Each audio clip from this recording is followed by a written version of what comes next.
Hey guys, welcome back. BDCKR here. We're back with our almost weekly Q&A video / podcast. Links in the description for podcast stuff. And if you are on the podcast, then we are on YouTube also, I guess. And so it's a sort of a sideways kind of comment when you say almost weekly. We missed last week. Stuff was going on. And when we say last week, it's the magic of asynchronous posting. Normally what we do is we're recording at the same day that we post this. This is unusual. We're recording this the week before, so it's maybe not as timely. Yeah, so it's funny. I'm leaving for 10 days. Yeah. And so I won't be able to record. Yeah. And the episode that we missed recording was actually the one for the day that we were both here. Right. There just an emergency came up that made you unavailable for the time that we would normally film. Right. I don't want to say emergency, I guess. Something unexpected that needed to be dealt with. It was emergent. It was urgent. It was an urgency, not an emergency, I guess. Urgency usually talks about when you have to go to the washroom real like, quick. Okay, well, I mean, maybe you... It's I don't close know enough. if you went to the washroom at some point during the time sure period. I did. Yeah, okay, so, yeah. So this is going to change things, because originally what was going to happen, if this had been posted last week, was you'd be watching footage of Martian Manhunter, Blackest Night Martian Manhunter. And what I wanted to do was still even comment, even though what I might do is just put a little bit of footage of each. Yeah. But I want to point out certain important things. Because now that I've gotten into the, using the team each week with the challenge character, I'm really enjoying it. And I'm noticing some interesting things. What I want to point out is that I'm going to try to put up some footage of him using a special 2 to knock out one opponent with the 3rd hit and then hitting the next opponent with the 4th hit. And that's the pause I was talking about a couple weeks ago, where when some characters have multiple hits, but they're useless multiple hits because in a lot of ways they whiff in between attacks. So sometimes you might have a high damage thing. If you're unlucky enough to knock out the person with the hit just before that, then that high damage hit is totally wasted. So in playing with Blackest Night Martian Manhunter, I feel like that the problem is that his special 2 doesn't seem to do enough damage. Maybe it's a function of not promoting him enough. Maybe that his, like Martian Manhunter, he's loaded more into the health than he is in the attack. And so here's the problem. On his own, he's really nothing special. He's a Blackest Night character. His passive does nothing for other Blackest Night teammates. Yeah. So what you're looking at is, okay, so if you're doing a Blackest Night team to make him better, Blackest Night Hawkgirl gives him a revive every time. Makes everybody on the team better. Blackest Night Flash, he and his whole team becomes really good against damage over time. Damage. But that only happens sometimes. So if you're not in a fight where that happens, you don't get the benefit of it. So and I should point out too that 2 weeks ago when we did the update, that the mistake was trying to do things too early. So we recorded before Phantom Zone came back later in the day, so that's what we missed. And before the double XP showed up over the weekend. So it's funny how over the time that we've done this, that we've sort of found a niche, or not so much a niche, a sweet spot for recording. And every once in a while, it's easy to forget why that was the sweet spot. And when we try to shift out of it, we realize quite quickly why it's a problem. Yeah, not as good. Right. So the week when this is posted, it'll be Arkham Origins Joker as we expect, unless something really weird comes up. And I've been playing with Arkham Origins Joker for a little bit too. And I'm finding the same thing with him, that his special 2 doesn't do enough damage. It does plenty of hits. And even when we're using Quake Engine, where we get the extra benefit of making them take all the damage and not tag out, the damage over time, I mean, that the attack feels like it's just not enough. Like, other characters, like New 52 Wonder Woman, often it hits everybody, and you might whiff on one of the hits, but it's because you knocked the guy out. Yeah. And so the other problem with Arkham Origins Joker that we did not see with Arkham Knight Catwoman, who's the queen of damage over time, is that you don't have a really good counter against New 52 Shazam. Because, all right, so Arkham Knight Catwoman, you do 2 special ones. You stack the bleed damage, and then you bring in another character. He tags out in New 52 Shazam. Arkham Origins Joker, you do 2 poisons with a special one. What happens? He's locked in. With Quake Engine, if we're using Quake Engine, which we really should, unless you don't use Quake Engine on him, Shazam's not locked in, and then you can have a counter against it. But what you're doing is you're actually, in this one specific situation, he's much worse than Arkham Knight Catwoman. So anyways, I just want to point some of that out. It's interesting. The more, when you force yourself to play with them, and not just play with the characters that you like and get used to that, you really notice these kinds of little nuances to them. Mm-hmm. Yeah, for sure. So that's what you'll be looking at, or I guess you're not even 100% sure. It depends on how much audio we do, because then that'll determine how much footage we can put in, and whether we can do both teams. But that's the discussion of them anyways. Yeah. So our first comment this week comes from Cameron107, and they say, I don't think you need to do a full combo for the Master's Death Cart plus Claw of Horus thing to work on your next tag-in. So this is referring to how you can leverage Master's Death Cart on the second tag-in for characters, but Cameron had sort of, I don't know, not so much revealed, but had shared with us the fact that you can get the second tag-in on the first tag-in if they're already there at the beginning of the fight. Yeah. But instead of tagging them out right away, you get them to do something, whether it's a special or some basic hits. And I was saying that maybe, do a combo, and now Cameron's saying maybe you don't even need to do a full combo. Yeah, they say, I'm pretty sure even a single hit would work, but I could be wrong. As for Darkseid, I think you're right about there being better options for this. Even if you do really want a damage increase for your teammates, you'd rather use the Batman who laughs, who lets his teammates apply bleed simply by tagging in. The other problem, as you mentioned, is that there's very few Special 1 specialists who don't want to use Master's Death Card. Cards with built-in stuns, like Luchador Bane or Prime Batgirl, are good options, and maybe Arkham Origins Batman, who can start with 2 bars of power.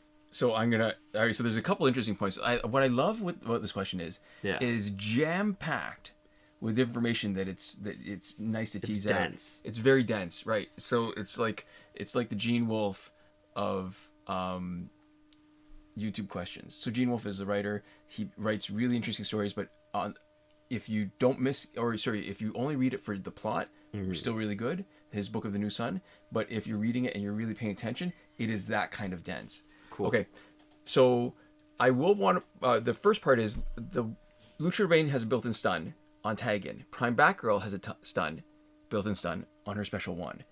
Master's Death Card is better on Prime Batgirl, because what will happen is if you use Master's Death Cart with Luchador Bane, if the 50, 60, 75% time when he tags and he stuns, you lose it with Master's Death Cart. To build up the power to be able to do a stun boosted special 1, you actually don't want. He's actually better with 10-2 Tome. I just want to point that out. Yeah. And the other part was that Arkham Knight Batman... Well, I haven't read that part yet. Arkham Knight Batman kind of needs to be in the first slot because of the visual bug with his power gain, and then in a second bracket within the first bracket. Yeah, no. So that was the comment. So that when this is why it's even more dense. Arkham Knight Batman has a visual glitch where if he tags in and you pick 2 bars of power, they don't show up right away. And so you're vulnerable. You can't just tag in, pick the 2 bars of power, and then immediately do... At least that's what happens to the opponents. Sometimes, because you can see the visual, the animation, where there's like that flash around him that shows that he should be getting 2 bars of power, but then he doesn't have it in his... show up in his slots. Yeah. And I think what they're talking about is that... Because I shouldn't say never. I almost always use Arkham Knight Batman in the first slot anyway, so I never paid attention. But what Cameron is saying, so this is more information, so dense, like you were saying, is that if you tag him in and grab 2 bars of power... You don't get the stun. You don't get... Well, you can't use it right away. Yeah. You have to wait a moment, and that leaves you vulnerable to their special, which is usually not a problem. If you tag in in the middle with power, you can usually drop a special right away. Yeah. Except with, at least what Cameron is saying, except with Arkham Knight Batman. Yeah. Interesting. And so then they say, but in most cases it's better to use a Gear Shatterer that can do 2 consecutive special 1s and use Enchantress instead of Master's Death Cart, like how you use Red Lantern Hal Jordan. And even if your main damage dealer can afford to sacrifice Master's Death Cart, it might be better to just use someone like Cassandra Cain instead of Darkseid, who can shatter 3 gears with a single special 1, even though she can't chain Claw of Horus to Master's Death Cart due to her passive. Another dense... See, this is exactly what you're saying, right? It's like you anticipated it. So Cassandra Cain is really neat because there's something about her special 1 that lets her do more special effects. Yeah. And so her tag-in does removes, I think, 25%. I want to say, I'm making this up. I should have looked this up before we started this. But I think it does 25% of current damage. So that means if the player is... Of current HP. Yeah, current HP. I think it is 25%. That's my understanding. Yeah. So if you tag in against an opponent that has 1 point, you can't knock them out. Yeah. I guess it rounds up. Yeah, that's true. So they still have that. So what's neat is it that... becomes increasingly less useful. Yes. Or decreasingly useful. Yeah. I love language. So that's right, because then when you're stunning, or when you're taking that 25% damage, it counts as a hit. You're knocking them over. Yeah. And that's why a stun on tagging is no good. But why still, because she's got built-in power, she's still not a bad candidate for Cloak of Destiny, but you're wasting Cloak of Destiny's tag and stun. Mm-hmm. And so Necron Scythe might be better for her. And yeah, it's just so much, right? So, and the part about chaining Claw of Horus to Master's Deathcart is saying that when she tags in, you don't get all the extra effects of the pitter-patter hits of Claw of Horus, of Master's Deathcart, triggering Claw of Horus for every hit coming in as you do a special one. So there's just so much information there. Yeah. I love these questions. Cool stuff. Comments. Yeah. So we've got sort of two related comments here next up. So the first one comes from Nameless, and they say, how do you play online with a glitched account? Mine was suspended and I can't find a method to unsuspend it. And then the second one comes from OD0Q9, and they say, can someone help me? Beck, and I'm assuming that's just short for because, my account got suspended for no reason. Yeah. And so I guess this is one of those questions that it skips straight past the getting unsuspended. What can you do about it? What's the recourse when it's suspended? And these questions are specifically asking about, I got suspended. Can I keep using my stuff? How do I keep using my stuff? Can I keep using my stuff? So, all right, so exactly. A bit of interesting oral history here is that it didn't used to be. Like when people say my account got suspended for no reason. Yeah. There's always a reason, I guess. Yeah. But it sometimes isn't visible to you. And sometimes it's not something that you did. Mm-hmm. So, or it's something that you did wrong that you weren't supposed to. Because remember those, I mean, I still come back to this. I still remember Red Sun Green Lantern and how a bunch of legitimate players got their account suspended because somebody on the back end had forgotten to change the code to say that normally says, hey, if you have a character you're not supposed to, your account's suspended. Yeah. And when he released as a challenge... And people finished the challenge quickly. Yeah, the fastest people, the most dedicated people who were playing as soon as he came out, and then as soon as they got him, was like, oh, nice, I want to do something with this, and then took him into online multiplayer, were getting banned. Right. And that was back in the day, I think, because it was all iOS players. I remember thinking, thank God it's not happening Android. So it makes me sort of remember it as the time when Android was like a week ahead. Behind, you mean? No, Android was a week behind. Sorry, I was thinking, in my mind I was thinking iOS. Yeah. So iOS was a week ahead, and they were getting it early, so they were getting everything banned, and we realized, oh, hey, let's not bring them into multiplayer. And then, it was a warning sign to us to be careful. Yeah. Although I think it was fixed by the time it rolled out for Android. Yeah, but it was definitely worth not sort of challenging or testing the waters. Yeah. So, we've talked about this before, right? The easy sort of thing to recommend you do that also has a very sort of dubious efficacy is to contact the support, right? Right.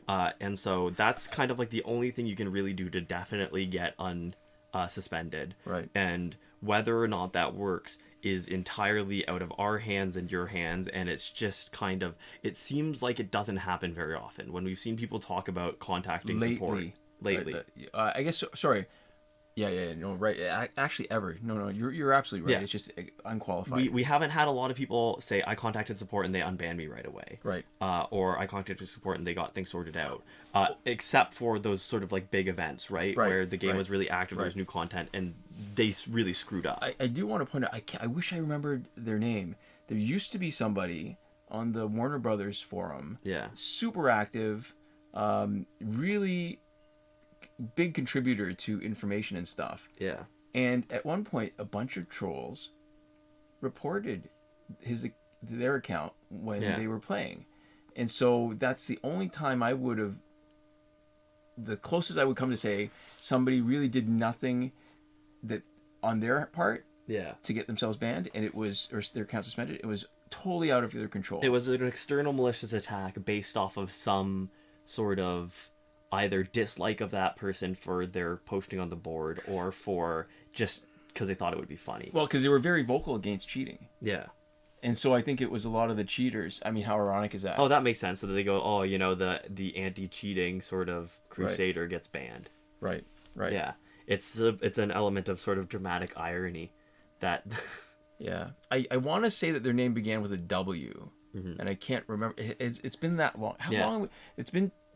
I think Injustice celebrated 10 years. I think somebody was pointing that out. Wow. Yeah, I think that might have been Cameron. But anyways, yeah, that's kind of interesting, because that's like almost the exact opposite of what our moral stance on cheating in the game is, which is you can do things that do not meaningfully negatively impact anybody else's experience. Right. And whether or not I personally would do them, I think that, I have no issue with other people doing them. And the things that we're willing to use some like glitches and stuff, right? That we're willing to refine them, never mind use them, that do that, and we're willing to tell other people about them, right? But we are not willing to do something that negatively impacts somebody else's experience of the game, even if that is just a glitch, right? Which is why we wouldn't do stuff like outside of the risk of being banned, like putting like extra like gear that we weren't supposed to have, like duplicates of the same gear or stuff, higher level, all that kind of stuff, even if you could do that without hacking. And those people were the opposite, where there was somebody who was very vocally anti-cheating. Yeah. And those people both cheated and then did something with no benefit to themselves, only to negatively influence somebody else's experience of the game. Right. I think that that's a good way of putting the different stances in the camps that we are in. Because the other thing, too, is that, I mean, the Injustice mobile subreddit, very clearly anti-cheating, very clearly anti-hacking and stuff. We get along fine there. I mean, their house, their rules. Yeah. The people who get all up in arms about how they can't talk about the stuff that they want to talk about there, and think they're sort of missing the point that, that there's things that are appropriate for different situations, and when people make it really clear what the expectations are for each situation, it's not that big a deal. It's okay. I think if there's any issue, it would be that there is not a multiplicity of spaces that lets all kinds of conversations happen. Well, that there's a limited number of places where you can talk about things, and if you want to really participate in a community, there's not maybe a good community for discussing, glitches. I will say though that, given the way the internet is still working right now, if you want that space, you can create it yourself. Yeah. It's not that big a deal. I think it doesn't take very much effort. I mean, you could create your own subreddit. I'm sure there was even a subreddit for hacking on Injustice Mobile 1 and 2. I did not know that. So you could reach out and say, "Hey, can you hack my account for me, please?" And people would, I guess they would help, or they would make money or something. Like there was some sort of transactional stuff going on. Those types of things are always interesting, because when there is a very clear transaction happening, and one side has the entirety of the sort of value, and the other side has a want, but with no necessary sort of like amount of buy-in needed, right? Because there's always people who are like, "Can you give me your account for free? Can you hack me your account for free? Can you do this for me? I'm not going to give you any money for it, but like you should just help me because I want it," right? So I imagine a hacking subreddit would have a lot of people going, "I want all of these things, and I got $0, but I got a bit of lint in my pocket." Yeah, he goes, "Oh, thank you." So I'm not saying it was, because I've never seen that. I'll promote you. Yeah, I'll let somebody else know. But what I imagine that subreddit would have been a lot of is people with nothing that they were willing to offer up except for their account details, asking for stuff. Right. I imagined a forum like that, because if it was like an educational thing, if it was people who were using glitches or were hacking, or like saying like, this is like the software I use, or like this is like the this is how I do file editing or whatever, if it was tutorials, right? I can imagine that being a relatively sort of interesting space, if maybe relatively simple, because I don't know how much there would be to say after this is where you go to change the numbers, and then this is what you change the numbers to. I'd imagine it would be really interesting, only because like when we found out from, I always get this wrong because it's different letters, MTG or MTGY. Yeah. 2, 4, or 5. Yeah. Figured that out about how the matchmaking works. Yeah, that's true. So to me, the hacking would be like a real hacking thing would be like that, where people are discovering stuff. Yeah, that's like trolling the files. Yeah. That would be really interesting. But what I'm saying is, I imagine that a hacking forum that's just, can you help me hack this, would be 1,000 identical posts with like absolutely no engagement on them. And it would be like a weirdly alive wasteland where it's not that there wouldn't be content, there would be almost too much content of the same thing, and it would be the exact same thing, and there'd be so little value to any of it that it would just be like you'd be like, I can't believe so many people are still messaging here, and I cannot believe it is so like non-vital. It feels so like just full of garbage.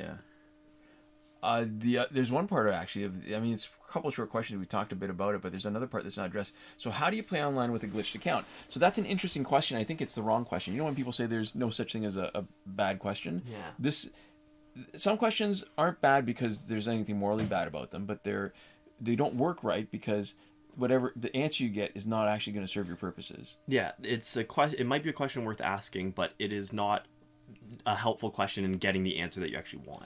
So the reason, we're talking around it a little bit. So to be more direct, there was a way, it still works, but there's a couple of ways actually to play online with a glitched account. So because they're not actively suspending accounts the same way, one way you could potentially do it would be try to duplicate your account. However, there's something that happens. So there's a method you used to be able to duplicate your account. You make the exact same account. It might be missing some of the history from the MP battles, but it would be literally the exact same account with a different name. Yeah, but the issue would be that there was something that was flagged. So your account would initially not be suspended, but for some reason the suspension would find the new account quickly and sort of sneak up on it, and really after quickly. one round or one ladder. So you get to play a tiny bit, and then it would get suspended again. And because it was suspended over and over and over again, you would never be allowed to make any progress. So you'd be stuck just basically playing fights with what you had. And for, the only time that's valuable at all is if you've got everything, right? Because there's no way to earn anything. There's no way to really change anything in any meaningful way. So I should point out, because you're implying it, but you haven't said explicitly, is part of what happens with an account suspension is that your server progress is locked at that moment when you were suspended. Yeah, you're right. That's a good point. So you don't have the opportunity to do anything to update like your data. Right. Is what I was saying. That missing piece is it suspended. They lock it out. You've got a snapshot at that time, but you're not able to update any of your information on your account anymore. Right. So it's not just that you can't play online. Yeah. It's that nothing can change. Yeah. Yeah. So there used to be a way that people would, play around with their internet connection and get to play a ladder, and then at the end of the ladder they would get the message again. Mm-hmm. I feel like that's not really a great use of your time if you're going to be playing. And the biggest problem, I guess, is that because you're not saving progress, you can't log out of that account on that device. Yeah. Like if you want to save progress on single player, like offline play, you can't. It's that device. Yeah. It's not going anywhere. Yeah, so there's no real way of doing anything in any meaningful way. Right. You might want to go back in and just check it out, like play a game or two, right? And think about maybe what you want to do. Yeah. But there's no sort of long-term solution that's any kind of satisfying, unfortunately. Yeah, and that would be the kind of account where it makes no difference if they actually update the game. Yeah, that's true. If there's new content, you're done. Yeah. So, unfortunately, a little out of luck. Your best luck is to sort of fingers crossed message support. And, we are working on the assumption there that there's nothing about your account that has been like hacked or anything bad anything obviously bad. Right. And then after that, you still have to sort of roll the dice and get really lucky on them seeing it, replying to it, and unbanning you. Right. Yeah. Okay. I think that's enough for this week. That's a good place to stop. At the point where this is posted, you'll already be gone. Have a good time. Thank you. And I will be flying solo, I guess, for the next, not this next previous 5 days. Yeah, in the next few days. And the next after that. 5 days after. Yeah. So, and if anybody has any recommendations for podcasts or phone games or media that I can download for the flight back, I won't say exactly where I'm going, but it's a relatively long flight. It's like more than 10 hours in the air. So if anybody has any recommendations, I might just have the time to check something out on the way back. Yeah. So I mean, it's not you're going to a place with millions of people. It's not like it's going to be they're going to be able to dox you or find you. But yeah, I hear you. I hear you. Never let them know your next move. That's right. So, anyways, to finish up, I'd like to give a shout out to Eliza. I was busy packing all day, so I didn't write anything for this Caton. It's a weird nickname, but that's the one.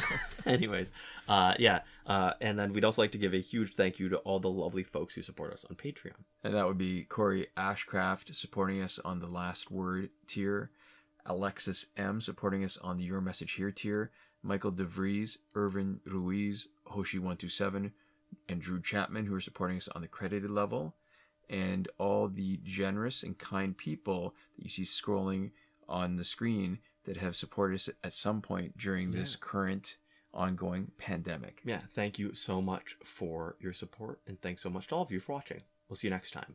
Komoda.